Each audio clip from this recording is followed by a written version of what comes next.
still working, as you can see.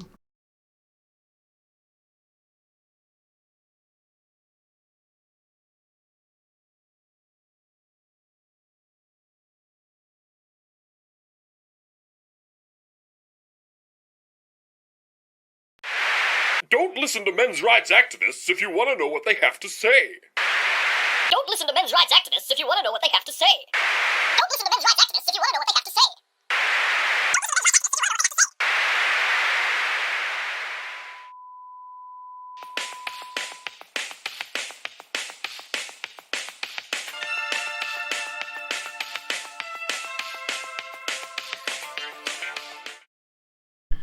Hello, everybody. We're live. Welcome to Breaking Badger News Live. Just trying something a little bit different. I am Brian. I'm here with Lindsay. Hello. And we're having some coffee. We're talking about Christine-Blasey Ford, pictured here.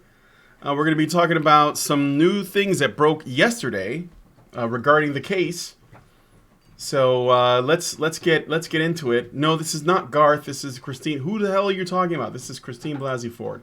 So maybe you know this, maybe you don't know this, but last night Christine-Blasey Ford, an ex-boyfriend of hers, contradicted her on this her polygraph. I guess the polygraph part of her testimony. So I thought we would look at that. This article comes from the National Review. I also have one from the Washington Examiner. The mainstream media like NBC, CBS, CNN, they're not really reporting on this. So if everything I pull up is going to be either independent or right-wing news, so take that, as it is. Maybe we can't.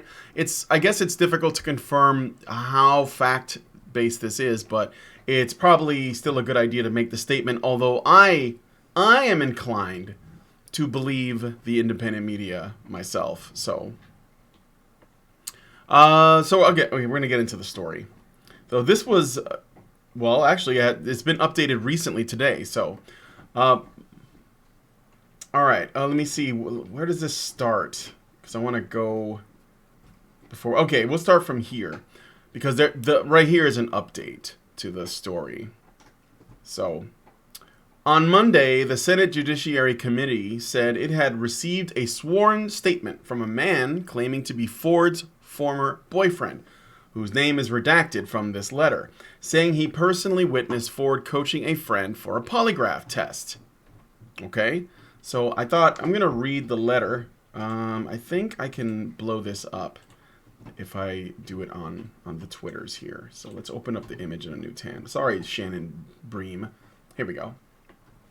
It reads, I, blank, am a current resident of blank, California. I first met Christine Blasey, now Dr. Christine-Blasey Ford, in 1989. That's 7 years after the supposed incident took place, or 1990 in California. From 1990 to 1991, I was just friends with Ford. From approximately 1992 to 1998, I was in a relationship with Dr. Ford. I found her truthful and maintained no animus towards her. Okay. During our time dating, Dr. Ford never brought up anything regarding her experience as a victim of sexual assault, harassment, or misconduct. Dr. Ford never mentioned Brett Kavanaugh. During some of the time we were dating, Dr. Ford lived with Monica L. McClellan. I think it's McLean, whatever, who I understood to be her lifelong best friend. During that time, it was my understanding that McClellan was interviewing for jobs with the FBI and the U.S. Attorney's Office. Okay, so her friend was interviewing for an FBI job. I think you say McLean. McLean, okay, it's probably McLean. Dr. Ford, I witnessed Dr. Ford help McLean prepare for a potential polygraph exam. So Dr. Ford prepared her friend for a polygraph, okay?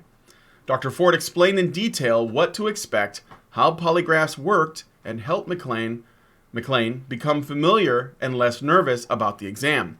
Dr. Ford was able to help because of her background in psychology, something that we do know for a fact to be true, that she has a background in psychology. Dr. Ford and I lived together while we were dating and stayed together in a long-distance relationship when Dr. Ford moved to Hawaii sometime around 1998, although I am not sure of the particular year and it might have been a bit earlier or later.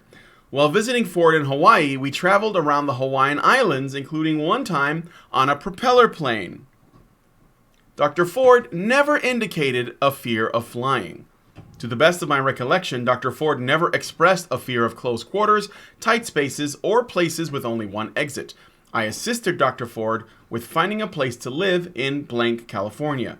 She ended up living in a very small 500 square foot house with one door. What kind of house is that? Isn't that like a fire hazard? If it only has one door? I don't know. Maybe it's one of those like mini houses that that we've talked about. They're like that really narrow. They might just be called mini houses. I don't know. Oh, okay. Despite trying to maintain a long-distance relationship, I ended the relationship once I discovered that Dr. Ford was unfaithful, surprise, surprise, while living in Hawaii. That's like the... I'm just stopping letter for a second. That's like the typical, you know how like the romance novels work? Like a woman she's in a relationship or a marriage and she decides to travel and she goes to like a tropical island and then she meets a foreign man there and they have an affair. Like she literally did that, you know. After the breakup, I took her off the credit card we shared. Don't ever share a credit card with a girl you're dating. What the hell's wrong with you? But nearly 1 year later, I noticed Dr. Ford had been charging the card and charged about $600 worth of merchandise. When confronted, Dr. Ford said that she did not use the card, but then later admitted to it after I threatened to involve fraud prevention. Okay. Now, before I finish the letter, I got to point something out. I'm going to go back to the beginning of this letter. He says here, I was in a relationship with Dr. Ford. I found her truthful and maintained no animus towards her. No. I don't think so. I don't know about that, Chief. You should probably be, just stick to your guns, man. Like, she lied to you. She screwed you over. Assuming this is true, which I'm not really sure. Assuming this is true, she lied to you and she screwed you over. So don't fucking protect her.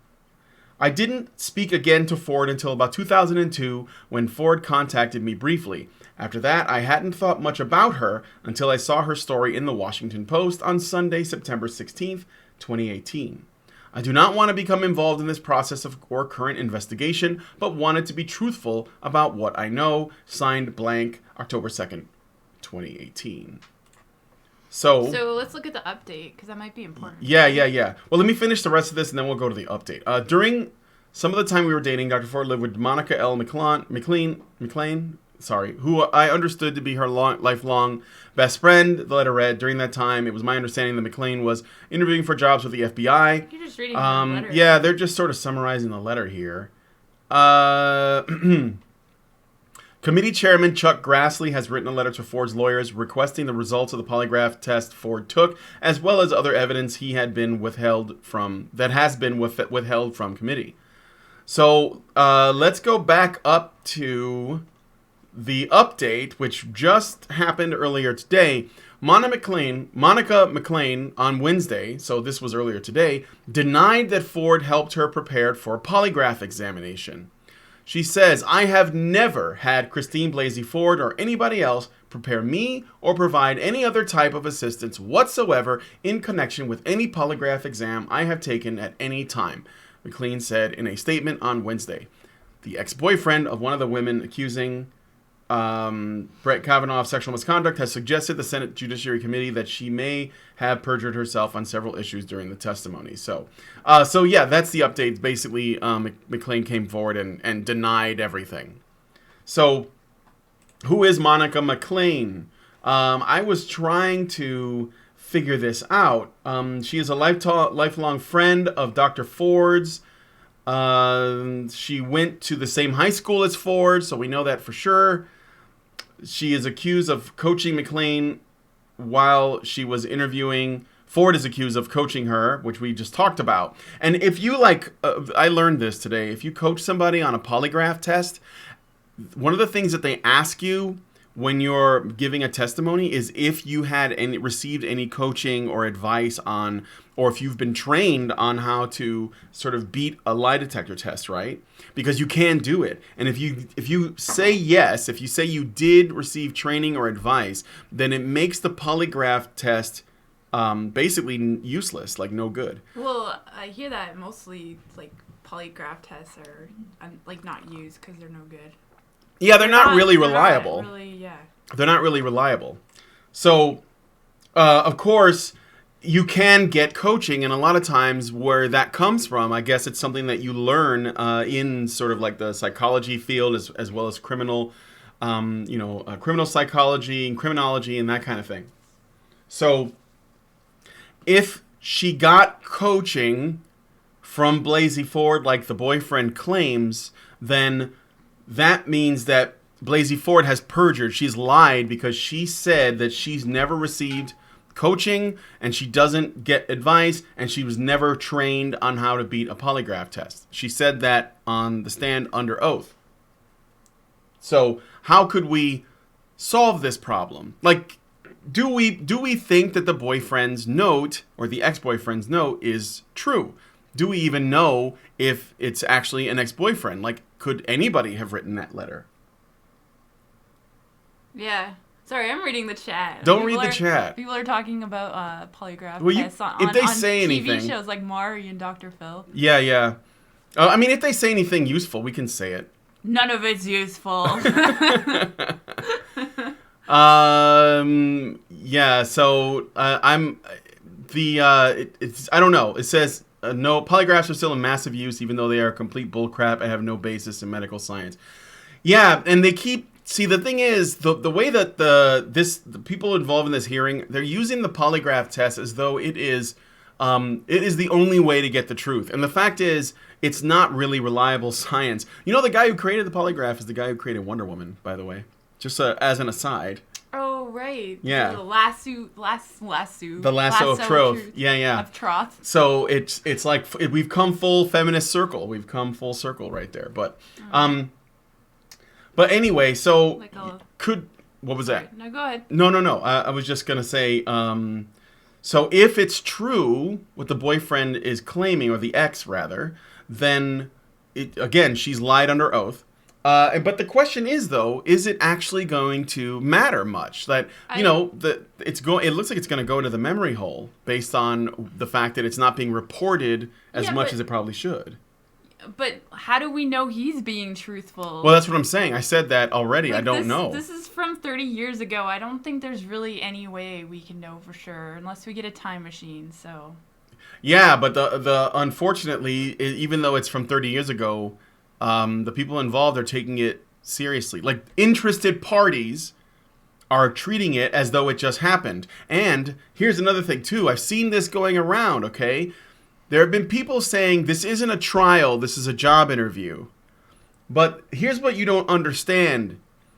If Kavanaugh is found for whatever reason, if they decide that he's guilty, because I don't think it can be proven, okay? Like, there's no way, it's just been too long. But if they decide he's guilty, or the court of public opinion is able to chime in on it enough to influence a decision, he can actually still serve a criminal sentence, because in Maryland there is no statute of limitations on rape.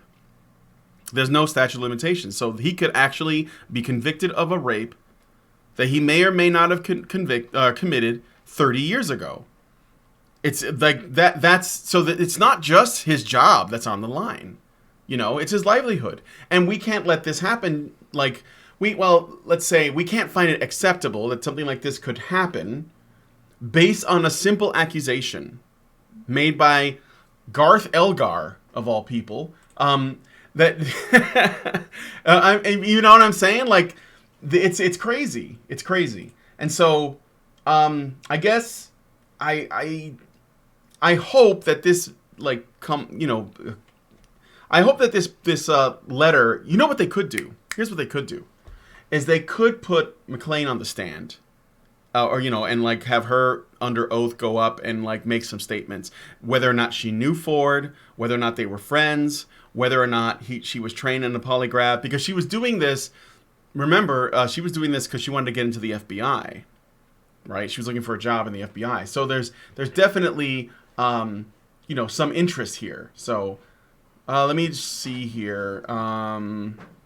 Mouse Gray Eagle says, yes, not only did the inventor of the polygraph write comic books for a living, he completely denounced the machine and told people that police were full of baloney that it worked. Bologna. Why do you guys spell baloney like that? Or maybe I'm saying it wrong. I don't know how to spell baloney. So. I spell it Baoscar. I don't know. What? My baloney, it has a first name. It's Oscar. Okay, so you don't know that song. I'm really old. What else do we know about McClain? McClain worked for the Department of Justice for 24 years, and she left just before Trump took office. A man named Garrel Sosby says McClain helped the FBI in a bizarre cover-up. McClain's name is featured in some shadowy webs. Now, of course, this is not like this is heavy.com. Take it with a grain of salt. Not saying this is true. Just some stuff that's out there. It could be partly, there could be some truth in here, but it's hard to say. Her name is featured in some shadowy websites run by a man named Garrel Sosby. Sosby says that he is a former FBI agent who started working for the agency in the late 70s. He claimed that he was later investigated by the FBI and the CIA. His sites also make dark and incoherent references to death squads. He says that McClain helped the FBI cover up the alleged investigation against him. You can read some of his claims as well as a declaration which he says was made by Monica McClain here. And then it says, number 5, McClain now works as an independent consultant in Washington, D.C. So she still works in D.C. As an independent consultant. So she's probably still doing pretty well. Again, it's hard to say that heavy.com, I don't think that they're super reliable, but they had a couple of things here that are true. That she went to the same high school, that they knew each other, and that there's a pretty good chance, and that she worked for the Department of Justice just before Trump took office. So, McLeod, from the Clan McLeod. So just some things that we thought we'd throw in there. In addition, let me see, this is a different website. I don't know if they have an update here, but I don't see anything new. But yeah, this is kind of huge if they move on it. And I think as far as like, could we like use this to get some truth? And does this have any chance of shifting the judgment on Kavanaugh, the guilt, right? Because there are people who just, I know that you don't think so, but there's a lot of people, and I mean a shocking number of people, that think that Brett Kavanaugh raped this woman. I mean, they just believe it. Do you think that, a revelation like this, if this letter turned out to be true, could shift people's opinions? No. And why not? Because I don't think it's strong enough. What do you think it would take then? What if McClain was brought on and she was found to be inconsistent and caught lying? I mean, she'd have to be really inconsistent. I just think that the people that believe her are gonna believe her like almost no matter what. You know what I mean? Mm-hmm. Oh yeah, they will for sure. And the somebody made a comment on the I think it was the Tuesday show that I did, yesterday's show, and they said that because we were defending due process and we were defending Kavanaugh in this, in so far as that these allegations are ridiculous. Somebody commented saying that we were going into partisan territory. And I want to be clear on this as far as this Kavanaugh thing goes. This is not a partisan issue just because we know, okay, it's not a partisan issue in so far as there's a woman... Is due process a partisan issue? Well, apparently. No, but that's just it. Like, see, here's the thing. What came up while we were talking about it was the possibility that the Democrats intentionally did this to slow down the putting this guy into the Supreme Court, right? And that this was a plan that they had, like a tactic, if you will. And we were talking about. It almost seems that way. It does. But you see, But to argue in favor of that, which is the only thing that seems to be the case, okay, that would be seen as partisanship on our part by this person who made this comment. And the fact is, I'm not doing this specifically because I have distaste for the Democrats, but because this is, if we weren't so up women's asses all the time, they wouldn't be able to use the tactic, is what I was saying. That was the point I was trying to make, right? Like, let's say that if the Republicans could weaponize women worsting, they would do it too, to get power. And what I'm trying to do is push against the women worsting in general.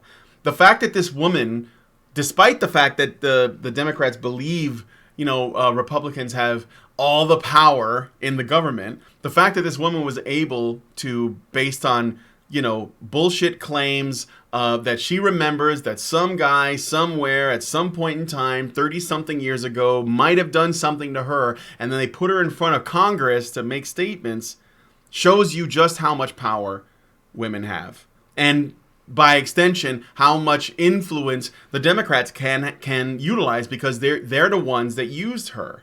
I mean, I think she's getting something out of it, but, Can you imagine, anybody else going to the Democrats and being like, so-and-so did this to me? Yeah. Like a man, that was it. That was what it came up, because I was talking about how, what if Obama had, somebody basically made a claim that Obama beat him up or something, or some other Democrat. Named me for life. Yeah. But I never came forward until now. Yeah, hashtag why I didn't report.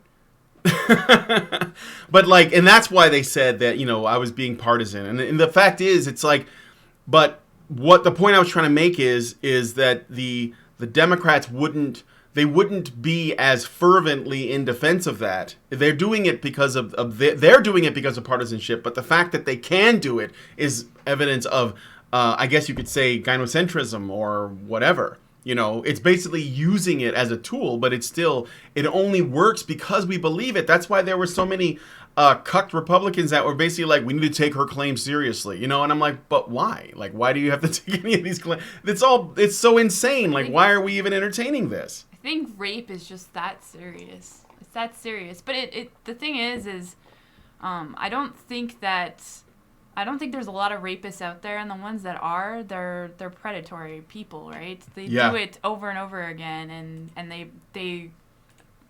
they like non-consensual sex. That's what rape is. Yeah. So I don't think, I think if Kavanaugh was a rapist, there would probably be something else coming out about him. You know, and not just before he's being nominated. No, for sure. And again, we don't want to dig up old territory here, but the idea that he would have raped one woman one time and then never raped again for 30-something years. Yeah. And then this one woman comes forward. Oh, I'm sorry, 3 women have come forward, and the numbers will keep going up. But their stories are just getting more and more retarded. So that's not even something I'm going to report on. Yeah, so serious, you don't even talk about it for almost 40 years. Exactly. So, it's just, that's something that really bothers me. I think women, the women that are raped, they should take it as seriously as they can. Go to the police right away. Do everything you can, because I think it's really up to you. I don't like this thing where you can be silent for 30 years and then everybody has to do something about it. It doesn't make sense to me, because you're not going to solve anything that way either, right? You have a problem. What is the solution? What is the solution after 30 years? Is he supposed to be in jail so he can never rape again? You know what I mean? Yeah. There's no viable solution after that long anyway. No, they don't have... And if we want to help women, they have to take responsibility, to some degree. Obviously not for the rape, but for getting to the police, getting to people that can help them, so that we can help them and then future women. Well, yeah, so you're saying we shouldn't treat women like children. Yes. Yes. That's what you're saying. I'm saying that. If a child had been molested by, by a stranger that was, a friend of the family or something for 5 years or something from the time they were 5 years old, and at 10 they felt the courage to come forward and say something to their parents, we would forgive them that, because we would understand that as a child they largely don't understand what's going on. But I mean, this is a grown ass woman. Like, I'm sorry, it's a grown ass woman, and like it's just, look, I don't want to drag this out for too long, because lots of people have done streams on the Kavanaugh case in general. I mainly wanted to draw attention to this letter, and whether or not this is good news. Like, this should be considered a bombshell, I think. And I know that, because look, this is the thing that I think about this letter. Okay, this letter is about as true as Ford's testimony. I know, I agree with right? you, but a lot of people aren't going to agree with you. No, I know they're not, but they're basically on the same level. So the only thing you can do is either this man has to get dragged into it, or her friend needs to get dragged into it, And I'm not saying to do any of this stuff by force, but that's the only way you're going to find out. And there's no difference between the letter and Ford's testimony. There's no difference. So, one last thing, it's a side story, but I thought it's a good one. And I kind of mentioned this on the news show, but I thought this bears repeating, okay? So Donald Trump was approached on this whole mess, because of course he was, right? Even though it doesn't have a lot to do with him. I mean, yeah, he's the guy who wants to put the Kavanaugh in the Supreme Court, but at the end of the day, all of this stuff is dealing with the court itself, because they're the ones who have to vote on it, right? Allison is making comments, but that's okay. So President Trump said Tuesday that the Supreme Court nominee Brett Kavanaugh's experience of being accused of sexual assault marked a difficult moment for young men. It's a very scary time for young men in America when you can be guilty of something that you may not be guilty of, Trump told reporters in the White House South Lawn as he left for an event in Pennsylvania. You can be somebody that was perfect your entire life, and somebody could accuse you of something, he added. Trump said that he hoped that there would be a vote on Kavanaugh's confirmation at the end of the week, and hoped it would be a positive vote, although he added the caveat that ultimately we're going to have to see what the FBI says. All very fair stuff, although I think it's retarded that the FBI are going to do a 7th investigation into this guy's background. I remember my college days, Trump said Tuesday. Everybody was drinking, and they used to drink a lot of beer, and there was nothing wrong. Touting energized crowds at his recent campaign rallies across the country, Trump said that the Kavanaugh confirmation process is like a rallying cry for the Republicans. When asked what his message was for young women, Trump responded, "Women are doing great." But I think the main thing I want to point out is that he acknowledges that it's a scary time for young men in America when you can be guilty of something that you may not be guilty of. This is a big deal. This means that he recognizes that Me Too is out of hand, false accusations are out of hand, men's lives are being ruined over, just little things, right? He didn't specifically say that. I think he's more talking about the Kavanaugh thing. But yes. But he did say Kavanaugh's not a young man, right? That's true. That's true. I mean, unless by Trump standards he is. I don't know, but no, you're right. He didn't specifically say Me Too, but. Yeah, he didn't, because he knows that I think if he invoked that, he would just they would just rain hell on him. Probably. Because, look at people in Hollywood that have been like, I think the Me Too thing's gone too far, and then what did you say? Yeah, they get dragged backstage, and they come back out and they're like, I'm really sorry about all the terrible things I said about me. So, I don't think they could do that to this guy, but it doesn't matter. He makes a good point. He acknowledges that, okay? It's a point for men's issues, exactly, Mr. 303. It's a point. He makes a point. I'm not saying he's an MRA president.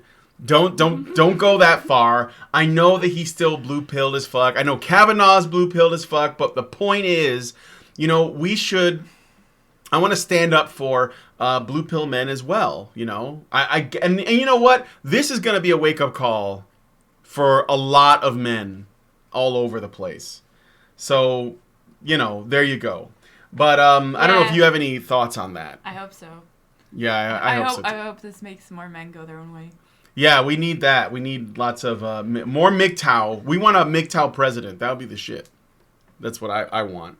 MGTOW Congress. And you know what? No, if this stuff keeps up, honestly, if this stuff keeps up with all this Me Too shit, we will have a MGTOW Congress. because they'll all have their calendars, and they won't be fucking around with any thoughts in life, period. So nobody can come out against them later. And they'll all be MGTOW, and they'll all like look out for each other. I hope I live long enough to see that glorious day.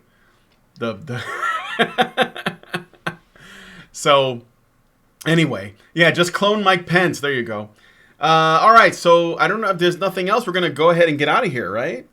So I want to thank you guys for joining us on this special live edition of Breaking Badger News. Let me know what you guys think.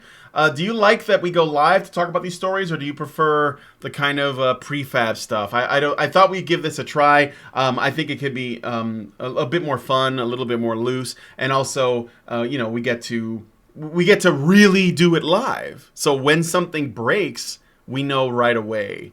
So I'm going to let you guys go. Thanks for joining us on this edition of Breaking Badger News. Do you want to say anything at the end? Yeah, like, no? That's all for now. Peace out. You're supposed to shill. Yeah, she wants me to shill. What am I shilling? I don't know what you're... Okay, so, like, subscribe, like, comment, share, and... I don't have anything to shill. You're already here. Like, I don't, go feed the badger, the usual stuff. Go to the website. Help us out. Oh, we got a super chat. The DCV Titan gives us $10 Californian and says, what if... Californian. I'm kidding. Well, that day will come, though.